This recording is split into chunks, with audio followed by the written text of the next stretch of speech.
All right, we are continuing on with section 6.3.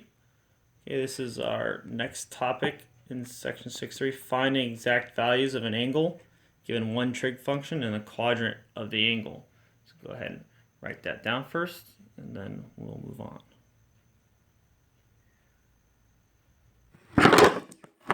Shoot. All right, in our previous lesson, we found the other remaining trig values when we were given like sine and cosine of an angle. Example, you don't have to write this part here, but in our previous lesson, say like, sine theta equals 3/5 and cosine of theta equals 4/5. We use that to find the remaining trig values. Well, today's lesson, here we have, for example, given sine of the angle and just telling us that another trig value is positive or negative, then we're going to find the 5 remaining values. So first, start by checking. We have sine of theta is 2/5. So sine is positive, cosine is negative. So let's draw our coordinate plane here. Sine is positive in only 2 quadrants. It's positive in quadrant 1 and positive in quadrant 2. Cosine of an angle is negative. Well, if cosine is negative, it can't be in quadrant 1, and sine's only positive in 1 or 2, which means that we must be in quadrant 2. So, I'll draw my radius here. We always complete our triangle to the x-axis. Okay, here's theta. Sine of theta is 2/5. Sine is opposite over hypotenuse. Opposite over hypotenuse. So opposite side is 2. Hypotenuse side is 5. Hey, we need to find our third side, Pythagorean theorem. So we have 2 squared plus, let's call this x squared, equals 5 squared. 4 plus x squared equals 25. X squared equals, subtract 4, 21. Square root of both sides. Okay. X is equal to the square root of 21 plus or minus the square root of 21. So this side is square root of 21. Now, watch out here. Positive or negative. We're in second quadrant. X is negative. We went left, so this is negative radical 21. That's one thing you need to watch out for. Make sure you have the right sign there. We went left, so it's negative radical 21. Okay, find our 6 trig values. We already have sine. Let's find cosine of theta. Cosine, adjacent over hypotenuse, negative radical 21 over 5. Tangent, opposite over adjacent, 2 over negative radical 21. Okay, can't have a radical in the denominator, so we multiply by radical 21 over radical 21, and we'll just skip that step to get negative 2 radical 21 over 21. Okay. Let's go, we have cosine, we have tangent, we have sine. 3 more, let's go cosecant. Okay, the reciprocal of sine, so we flip it, 5 over 2.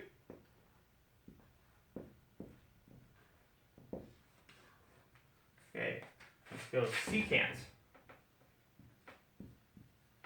Reciprocal of cosine. So it'll be 5 over radical 21, or negative 5 over radical 21. Okay.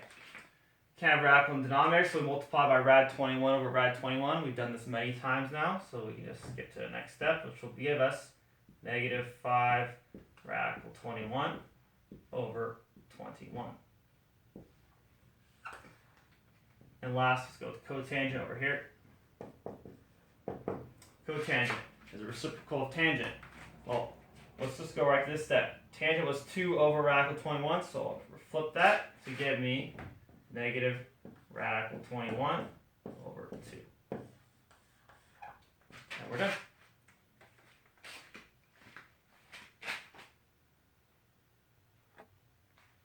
Okay, our next problem here, why don't you go ahead and pause the video and try it on your own. Okay. Alright.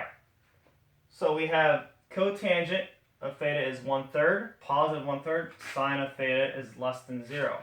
So, our axes here.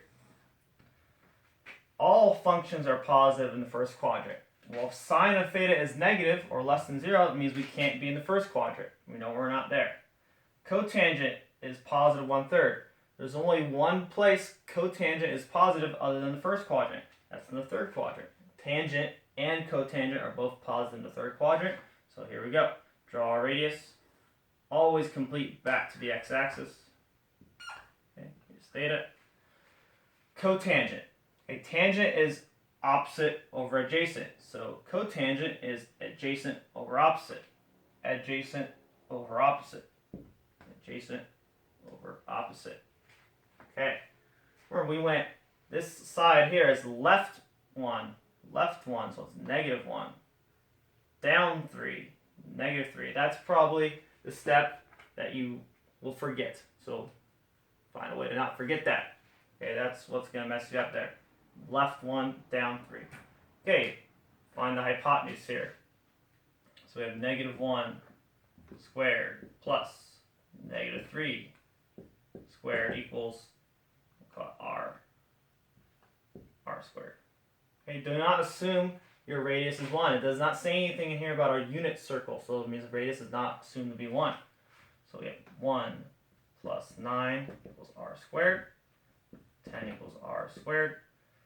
Square root of 10 equals r plus or minus square root of 10. But radius is always positive. There you go. Radius is always going to be positive. So square root of 10 is our hypotenuse. Alright. We already have the cotangent. Let's go sine. Sine of theta. Opposite over hypotenuse. Negative 3 over radical 10. Can't have a radical in the denominator, so that simplifies to negative 3 rad 10 over 10. Okay. So cosine. Adjacent over hypotenuse. Adjacent over hypotenuse. Negative 1 over radical 10. Okay, which will simplify to negative radical 10 over 10. We have, let's go tangent. Tangent is the reciprocal of cotangent. So flip 1/3 to get 3. Cosecant. Cosecant is reciprocal of sine. So I'm just going to go back to this step here. Negative 3 over radical 10. Flip that to give me negative radical 10 over 3. Okay, and last one, let's go secant. Reciprocal of cosine. Cosine negative 1 over radical 10, so reciprocal, give me negative radical 10. Alright, these are 2 examples of some of my favorite problems to do.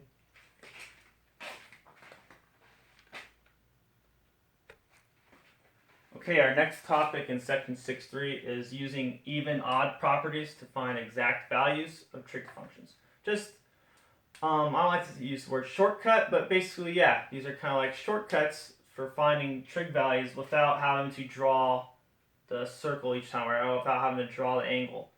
That might still work better for you, but you know, it's important to find lots of different ways to do problems. So let's go here. I'm going to draw our unit circle. So unit circle radius is going to be 1. Okay. And I'm going to put a point on the circle in the first quadrant. We'll label that point xy. Okay. Draw a triangle here. Y, x. Unit circle.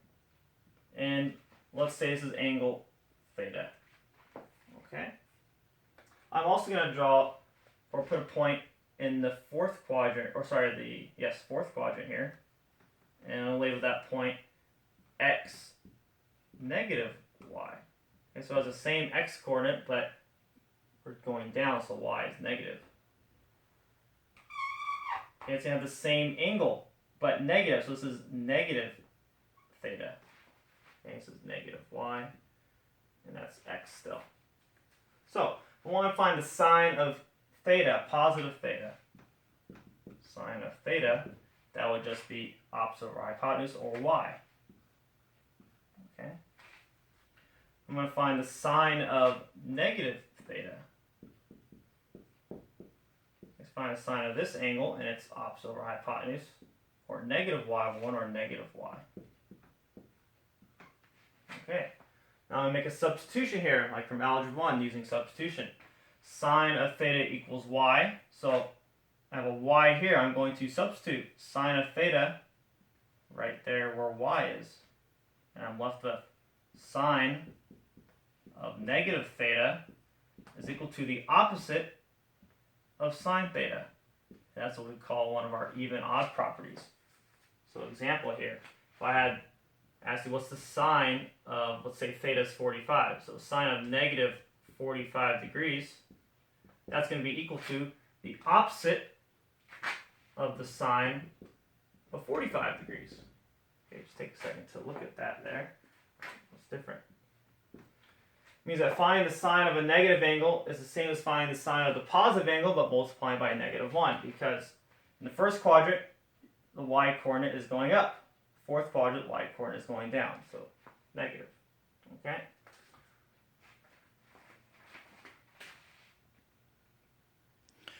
Okay, so listed properties for a few of our trig functions here.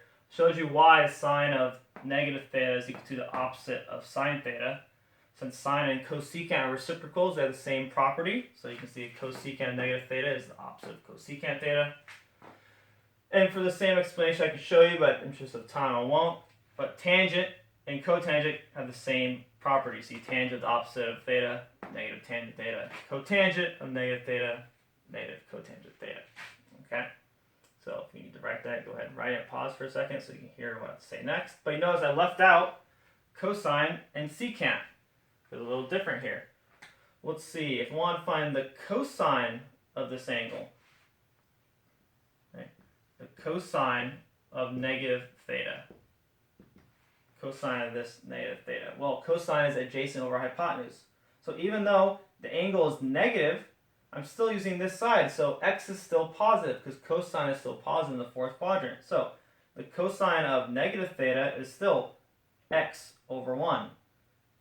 Cosine of positive theta here will still be adjacent, or x over 1. So the cosine of negative theta is just the same as cosine of theta.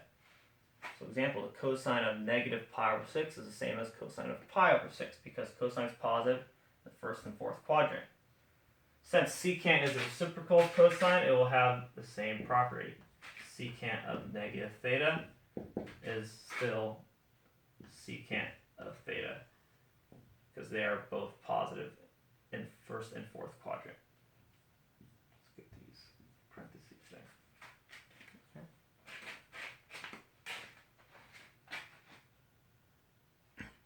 All right, so we got 3 quick examples here of finding exact values using even and odd properties, and we'll be done. Now there are lots of ways to do these problems. It's just basically another tool to go in your toolkit. So we have the cosine of negative 60 degrees. Well, property we just learned, the cosine of negative theta is the same as cosine of theta. So cosine of negative 60 will be the same as cosine of positive 60 degrees. And that is one that you have memorized, right? The cosine of 60 is 1/2. All right, let's look at this one, sine of negative 390. Well, our even odd property, sine of negative 390 is equal to the opposite of sine of 390. Okay, we can use our properties, our period properties that we did previous lesson, right? 390, that's bigger than 360. That's more than one time around the circle. So that's negative sine of, let's see, 390, that's 30 more than 360. 30 plus 360 degrees. Okay. Remember, one time around the circle is 2 pi or 360 degrees. So it's saying that you're at this spot on the circle and then add 360 or go around one more time, you're at the same spot. So this is equal to just negative sine of 30. And you memorize sine of 30 to be 1/2, negative 1/2. Okay. Last one. Tangent of negative 7 pi over 6. Yet even odd property. Tangent is an odd function, meaning that the tangent of negative angle will be opposite of tangent of that angle. So negative 7 pi, or sorry, negative tangent 7 pi over 6. Now, 7 pi over 6, that's more than 1 pi. Tangent's period is pi. It repeats every pi. So I can rewrite that as negative tangent of, let's see, I take out 1 pi over 6 plus 7 pi over 6 minus 1 pi over 6 is 6 pi over 6, or pi. Alright, back from our period properties. Period of tangent is pi. So you're at pi over 6 and it says, hey, go around the circle pi radians. Well, tangent repeats every pi, so you have the same value. It'll be negative tangent of pi over 6. Those are equivalent. You've memorized tangent of pi over 6. Let's see, over 6, 30-degree angle, radical 3 over 3, negative radical